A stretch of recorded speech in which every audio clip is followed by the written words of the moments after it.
യൂദായിലെ ആട്ടിടയനായ ഒരു കൊച്ചു ബാലൻ ഇസ്രായേൽ ജനത്തിന്റെ രാജാവായി തീർന്ന സംഭവ കഥയാണ് ഞാനിവിടെ അവതരിപ്പിക്കുന്നത്. ബാലനായ ദാവീദ് ഇസ്രായേൽ ജനത്തിന്റെ രാജാവായി തീർന്ന അതിശക്തനായ ഗോലിയാത്തിനെ വധിച്ച് ഇസ്രായേൽ ജനത്തെ രക്ഷിച്ച കഥയാണിത്. അതെ, ദാവീദും ഗോലിയാത്തും. ഞാനൊരു ഫിലിസ്ത്യനാണ്. നിങ്ങൾ ഫൗളിന്റെ സേവകരല്ലേ? നിങ്ങൾ ഒരുവനെ തെരഞ്ഞെടുക്കുക. അവൻ എന്നോട് പൊരുതട്ടെ.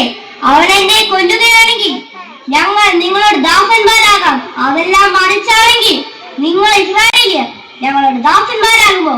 പറയൂ, ചുണയുണ്ടെങ്കിൽ പറയൂ, എന്റെ വെല്ലുവിളി സ്വീകരിക്കൂ. അതേസമയം ദാവീദിന്റെ ഭവനത്തിൽ, ദാവീദേ, മണലും അപ്പവും നിന്റെ സഹോദരന്മാർക്ക് കൊണ്ടുപോയി കൊടുക്കുക. പാൽക്കട്ടി അവരുടെ സേനാധിപനും കൊണ്ടുപോയി കൊടുക്കണം.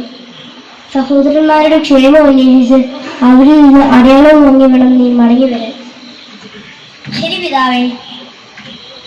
ദാവീദ് യുദ്ധരംഗത്ത് യാത്രയായി. സൗൽ രാജാവിന്റെ കൊട്ടാരം. ദാവീദേ, നിനക്ക് നിന്റെ രാജ്യത്തോടുള്ള സ്നേഹത്തിൽ നാം അഭിമാനം കൊള്ളുന്നു. പക്ഷെ നീ ഗോലിയാത്തിനെ വധിക്കാൻ ശക്തനല്ല. നീ കുമാരനാണോ? അവനോ ചെറുപ്പം മുതലേ യോദ്ധാവും. മഹാരാജൻ, അടിയൻ ആട്ടിൻകുട്ടികളെ മേയ്ക്കുന്നവരാണ്. ആട്ടിൻകൂട്ടത്തിൽ നിന്ന് ഒരു കുഞ്ഞാടിനെ സിംഹമോ കരടിയോ തട്ടിയെടുത്താൽ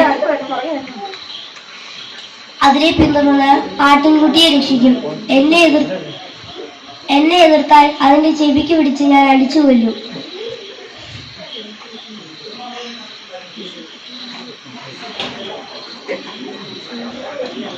സിംഹങ്ങളെയും കരടികളെയും ഞാൻ കൊന്നിട്ടുണ്ട്.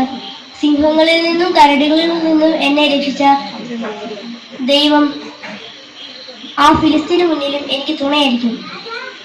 സൈന്യങ്ങളുടെ കർത്താവായ ദൈവത്തിൽ നിന്നിച്ച ആ ഫിലിസ്തീനെ എനിക്ക് കൊല്ലാൻ കഴിയും. ദാവീദേ, നിന്റെ ധൈര്യം നിറഞ്ഞ വാക്കുകളിൽ നാം സമ്പുദ്ധരാകുന്നു. ആരെവിടെ? ദാവീദിനെ പടക്കച്ച് അണിയിക്കൂ.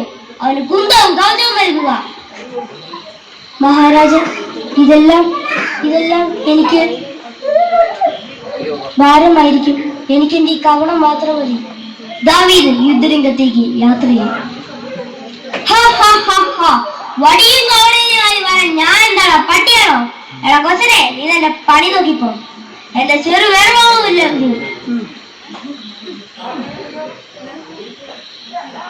ഗോലിയാത്ത്, നിന്റെ കയ്യിൽ കുന്തവും വാളും ഉണ്ടെങ്കിൽ ഞാൻ വന്നിരിക്കുന്നത് സൈന്യങ്ങളുടെ കർത്താവായ ദൈവത്തിന്റെ നാമത്തിലാണ്.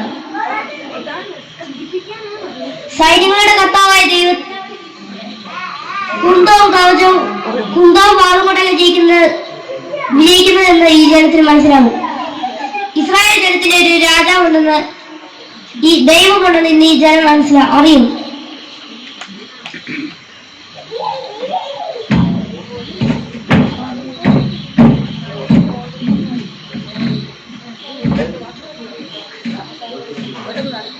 മഹാരാജൻ, സൈന്യങ്ങളുടെ കർത്താവായ ദൈവത്തിൽ നിന്നിച്ച ആ ഫിലിസ്തീന്റെ ശിരസ് ഞാൻ ഛേദിച്ചു. മഹാരാജൻ സന്തോഷത്തോടെ മതി പറഞ്ഞു. ഒപ്പം ഇസ്രായേൽ ജനവും ദാവീദെ പോലെ മരണമാടി കർത്താവെ സ്തുതിക്കുന്നു. ദാവീദെ പോലെ മരണമാടി കർത്താവെ സ്തുതിക്കുന്നു. നന്ദി.